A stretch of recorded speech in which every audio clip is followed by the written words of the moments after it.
स्वागत है आपका एक और वीडियो में। आज भी हमने देखा कि मार्केट्स में लगातार दूसरे दिन गिरावट देखने को मिली और ट्रंप के टैरिफ्स इसका मुख्य कारण है। भारत पर 25% टैरिफ्स लग चुके हैं, साथ साथ एक पेनल्टी भी लगी है क्योंकि हम रशिया के साथ व्यापार करते हैं। और अब देखें तो फार्मा पर भी इसका हमला होता नजर आ रहा है, जहां पे ट्रंप ने यह कहा है कि फार्मा कंपनीज को अपने ड्रग्स के भाव कम करने चाहिए, नहीं तो उनको भी टैरिफ्स का सामना करना पड़ सकता है। आगे फिर मार्केट का रुख क्या होगा, आगे और क्या देखने को मिलने वाला है टैरिफ्स को लेकर, एफओएमसी का क्या स्टांस है, आज US non farm payrolls data भी रिलीज होने वाला है। इसके लिए हमारे साथ है स्टूडियो में Pradyut sir. Welcome to the show sir. Thank you Anish, thank you so much. और प्लीज बताइए कि अभी डर का माहौल और गहरा होता जा रहा है, मार्केट्स का काले बादल और मंडराते जा रहे हैं, डार्क क्लाउड कवर जैसे बोलते हैं वो और बढ़ता जा रहा है मार्केट्स में, तो आप क्या कहेंगे इसके बारे में? पिछले वीडियो में हम लोग ने सतर्क किया था दर्शकों को कि निफ्टी का अहम सपोर्ट 25,000 है, उसके बाद we could see all the way down to 24,473। Correct. और आज का क्लोजिंग भी 24,565 पे हुआ निफ्टी का। करेक्ट। और जो आप बोल रहे थे कि निफ्टी ने लगातार दूसरे दिन नेगेटिव बन दिया है, yes. लगातार नेगेटिव बन दिया है, yes. तो अगर जाएं पीछे तो निफ्टी लास्ट 5 वीक्स से कंटिन्यूसली लूजिंग स्ट्रीक पे है। हाँ, यस, बराबर बोल सकते हैं। तो लास्ट 5 वीक्स से निफ्टी लगातार नीचे है। yes. अगर आप देखो तो ये वीक में हम लोग अराउंड 1% ही डाउन हुए हैं। yes, बराबर। Year to date probably we are still up, थोड़ा कुछ हाँ बचा गुजर रहेगा अभी पॉजिटिविटी का। करेक्ट। बैंक निफ्टी भी अभी निफ्टी के साथ नीचे आना स्टार्ट हुआ है। हाँ, इट्स मिररिंग यस राइट। सो अभी जो सबसे पहला चीज है कि निफ्टी का सपोर्ट कहाँ पे है। करेक्ट। निफ्टी का सपोर्ट आता है 24,473, ये हमने पिछले एपिसोड में भी बोला। Exactly, yes. So next week probably Monday we will be testing those supports 24,473। okay। 24,473 होल्ड करेगा या नहीं करेगा, ये एक अहम क्वेश्चन है। our sense is that Nifty should probably move down towards its 200 DMA। जो है 200 DMA कहाँ पे है? 24,050 के अराउंड है। ओके, तो यहाँ पे एक डिस्क्लेमर फिर से कि ये सिर्फ एक हमारा एजुकेशनल वीडियो है, ये सब बातें चल रही है वो एजुकेशनल पर्पज से है, it's not an investment advice. Please continue sir. या तो 24,050 तक, 24,000 के आसपास समझो, ऐसा लगता है कि निफ्टी का वहां तक लग रहा है कि एक डाउनसाइड रिस्क दिख रहा है। ओके। तो जो हम लोग 24,473 बोल रहे थे, अब now that comes down to 24,000। ठीक है। अगर 24,000 टूटता है तो क्या? 24,000 टूटता है तो फिर जैसे डर का माहौल और खराब होगा, एकदम डाउनसाइड रिस्क और कहाँ पे फिर देख सकते हैं हम लोग। 24 उसके पहले में कुछ बोलने से पहले निफ्टी के लेवल बोलने, बैंक निफ्टी के लिए बात करते हैं। ओके। बैंक निफ्टी ने आज बंद दिया था अराउंड 55,600 के आसपास कुछ दिया रहेगा, 55,600 के आसपास। तो उधर फर्स्ट सपोर्ट आता है 55,000, साइकोलॉजिकल सपोर्ट है। जो निफ्टी के कॉरेस्पॉन्डिंग सपोर्ट जो आता है 24,473, वहां पे 55,000 पे, then it's all the way down to 54,000। तो sense is that Nifty could come down to our sense is that Nifty could come down to 24,000 levels, which is the 200 day moving average, and Bank Nifty can come down to around 54,000 levels। ठीक है। And upside में Nifty cap रहेगा 25,000, psychological level अब बन गया है। तो आप मान के चलिए as long as 25,100 is a hurdle for Nifty, our sense is that Nifty can come down to 24,000। Sir ये तो अभी टेक्निकल लेवल्स हो गए, अभी जो ग्लोबल लेवल पे जो बातें चल रही है, अभी रिसेंटली देखा कि एफओएमसी ने भी रेट कट नहीं किया, इतना ट्रम्प का प्रेशर होने के बावजूद भी इन्फ्लेशन यूएसए में ऊपर बढ़ रहा है। तो इस पे आपका क्या टेक है कि सितंबर महीने में क्या रेट कट्स हो सकते हैं, या फिर वी आर एक्सपेक्टिंग कि ये साल सिर्फ एक ही रेट कट से निवेशकों को खुश रहना पड़ेगा? फेड का स्टैंड हॉकिश है। That's no undoubtedly वो दिख ही रहा है उनकी आज ये। बट अपने मार्केट के लिए जो सबसे अहम मुद्दा है, सबसे अहम मुद्दा है कि टैरिफ। हाँ, टैरिफ जो लगे, yes, I was coming to that as well, but पहले हम लोग FOMC के साथ क्या हुआ, फिर उसके बाद FOMC के डिसीजन के बाद ही टैरिफ्स का हम पे बॉम्ब गिरा है बेसिकली। तो जो 25% टैरिफ ट्रम्प ने लगाए, उधर जो मार्केट ने उसको बहुत एप्रीहेंसिवली लिया है। हाँ, एग्जैक्टली। एंड मोस्ट इम्पोर्टेंटली जो आप बोल रहे थे, जो उन्होंने पेनल्टी लगाया रशिया के साथ हम लोग ट्रेड कर रहे हैं इसलिए। करेक्ट, रशिया के साथ हम लोग military equipment and energy equipments, we do that business. तो उसके कारण एक डर का माहौल आ गया, एक अनसर्टेनिटी बढ़ गई है बाजार में, एक अनसर्टेनिटी बढ़ गई है। तो एक तो ये कहते हैं, जो पहले ट्रम्प ने बोला था कि जो भी रशिया के साथ डील करेगा तो 500% टैक्स लग जाएगा। ठीक है, लास्ट टाइम उन्होंने स्टेटमेंट दिया था। तो अगर ऐसा कुछ होता है, ठीक है, तो probably the sentiments can go, but फिर ऐसे माहौल में तो बिजनेस होना पॉसिबल ही नहीं है ना। ऐसे ही मनमर्जी जो भी लगा सकते हैं टैरिफ्स, तो ऐसे वर्ल्ड में बिजनेस नहीं हो पाता है। तो बट दिस इज नाउ, अगर आप वैसे देखो we are losing the competitive edge, जैसे EU के साथ, EU के साथ 15% लगा है, ठीक है, वियतनाम के साथ 20%। एशियन पीयर्स के कंपैरिजन में इंडिया को सबसे ज्यादा ही लगा है। ये अपने कॉम्पिटिटर्स हैं, ठीक है। सो हम लोग को साउथ कोरिया के साथ 15%, फिलीपींस के साथ भी कुछ 20% या कुछ लगाया है। तो रशिया के साथ होने के साथ पहले हम लोग के ऊपर 26% टैक्स था, अभी 25%। करेक्ट, बट जो अनसर्टेनिटी है वो है पेनल्टी रशिया के साथ। वो कितने की अभी तक उन्होंने डिक्लेयर नहीं किया। करेक्ट, जो जब तक बाजार को नहीं मालूम पड़ता है कितना परसेंटेज रहेगा, तो अनसर्टेनिटी के माहौल के कारण selling on strength, bears will be in action, that's quite obvious. ठीक है, अगेन अब जो टैरिफ इन्होंने लगाए वो एक कहीं ना कहीं एक ब्रिक नेशंस के साथ हम लोग जुड़े हुए हैं, क्योंकि ब्राजील के साथ इन्होंने 50% लगाया। हाँ, बराबर। तो मतलब आप बोल रहे हैं कि उसके कंपैरिजन में तो 25% कुछ भी नहीं है। But still we are in disadvantage with our competitors.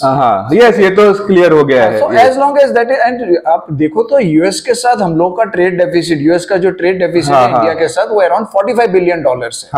Okay, बराबर। तो जब $45 billion and Trump is not wanting it to rise beyond those levels. Okay. जो हम लोगों का यूएस के साथ जो bilateral trades है, वो around I think $200 बिलियन का है, and which they want to take it up to $500 billion.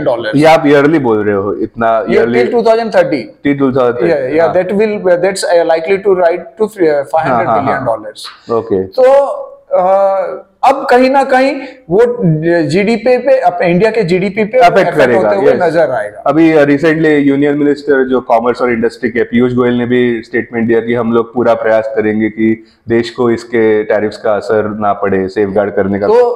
तो जो क्या बोलेंगे, तो जो पॉजिटिव फैक्टर है, जो अभी पॉजिटिव फैक्टर है कि एक होप है, होप है कि जैसे आपने बोला, एक होप है कि कहीं ना कहीं टैरिफ फिर से, जैसे ट्रम्प पहले ज्यादा लगाते हैं टैरिफ, फिर उसके बाद धीरे कम करते हैं। मतलब पहले डराते हैं, फिर मतलब अगर ऐसा कुछ हुआ तो हो सकता है कि अपना निफ्टी 24,000 लेवल्स पे रुक जाए। Okay, let's hope for that. But अगर 24,000 पे नहीं रुका तो क्या? तो बताइए सर कि क्या, what will be the plan of action, क्या होना चाहिए? कहते हैं कि अब की बार बिछड़े तो, अब की बार बिछड़े तो शायद ख्वाबों में मिले। अच्छा, अब की बार बिछड़े तो शायद ख्वाबों में मिले। वो फूल जिस तरह सूखे हुए फूल, जिस तरह सूखे हुए फूल किताबों में मिले। तो कहने का मतलब है we lose all the charm. बराबर। एक महकता हुआ मुरझा जाएगा, मुरझा हुआ फूल। बट कई लोगों को अच्छा लगता है फूल किताबों में भी। बट वो मुरझा हुआ है ना। But reality is we lose the fragrance. Exactly. Okay, the excitement, the inspiring sessions, yes, all these are unlikely as long as if Nifty breaks down below 24. हाँ, जब तक टैरिफ्स का ये स्केयर दुनिया भर में है तब तक तो इंडिया को भी अब लेवल्स के हिसाब से ऐसे बात कर सकते हो 24,100 24,050 के जो 200 EM में उसके नीचे जाता है बाजार, तो it will be really things will turn from bad to worse. बराबर। आई थिंक आज मैन्युफैक्चरिंग PMI नंबर्स भी इंडिया के रिलीज हुए, वो भी अच्छे आए, फिर भी मार्केट्स ने नेगेटिव रिएक्शन दिया, तो मतलब टैरिफ्स ही एक इम्पोर्टेंट अभी बना हुआ है।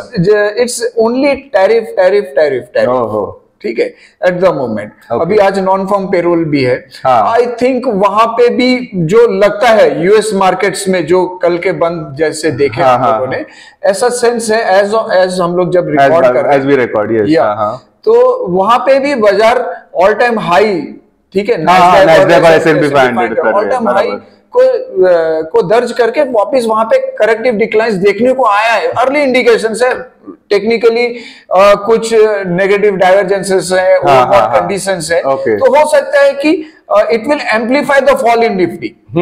ओके, ठीक है, एज बिकॉज़ निफ्टी तो अपना पहले से गिरना लास्ट 5 वीक से तो गिर ही रहा है, okay, but still year to date we are up around I think 3.54% year to date this calendar year, but my sense that we will give up all those gains. मतलब ये year में calendar year में negative होने के chances लग रहे हैं, correct. तो ये आप देखो अपना Indian rupee that is also nearing 88 levels, correct, तो डेप्रिशिएट हो रहा है, और 87 for 87, तो वो भी एक अच्छा डेप्रिशिएट हो गया है।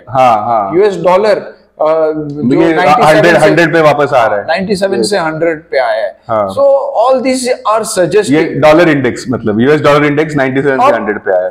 सबसे सेकंड जो मुद्दा है कि FIs जो बाप रे, वो तो उन्होंने इतना जम कर बेचा है। This month they have sold worth 50,000 crores almost, मतलब जुलाई महीने में 47,000 के ऊपर बेच दिया। तो आज का अगर मिलाएंगे, अगर आज का फिगर, आज तो अगस्त पहला फ्रेश मंथ स्टार्ट हो गया, करेक्ट, तो 50,000 crores का उन्होंने लास्ट मंथ में सेलिंग की, नियरली यस, और they are like this is the like first sale figure in July में, मतलब लास्ट उसके पहले जून में before that 3 months I think they were net buyers, just about above the dotted lines they were buyers, but they were buyers, they were not sellers, but this month they have sold, clear indication, मतलब FIs भी अभी that we are not interested boss, they will go to other markets, emerging markets जो India जैसे आपने बोला Vietnam, investors के लिए, traders के लिए ऑन द बाय साइड जो है उनके लिए, तो फिर वही लास्ट टाइम जो हम लोग ने बोला था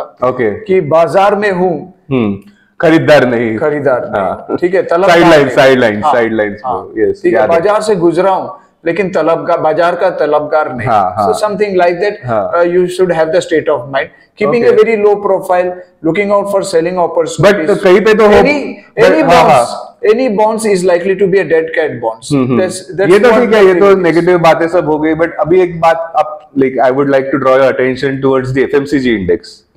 FMCG इंडेक्स आज एक मतलब बोलते हैं ना कि कोयलों में हीरा था, कि मतलब सारे सेक्टर इंडाइसेस रेड में थे, FMCG इंडेक्स ऊपर था। कल हिंदुस्तान यूनिलीवर के रिजल्ट्स काफी अच्छे आए थे। तो डिफेंसिव सेक्टर, फार्मा भी आज गिरा बिकॉज ट्रम्प ने ये अनाउंस किया कि मेडिकल, फार्मा तो ऑब्वियसली गिरना था क्योंकि फार्मा आई थिंक इंडिया में यूएस का जो है 50% ऑफ जेनरिक, मतलब they want the prices to come, मतलब he is pressurizing to come, bring the prices. So there uncertainty is there, so definitely pharma is likely to come down. FMCG again domestic story है, defensive story है, तो people are shifting to those levels.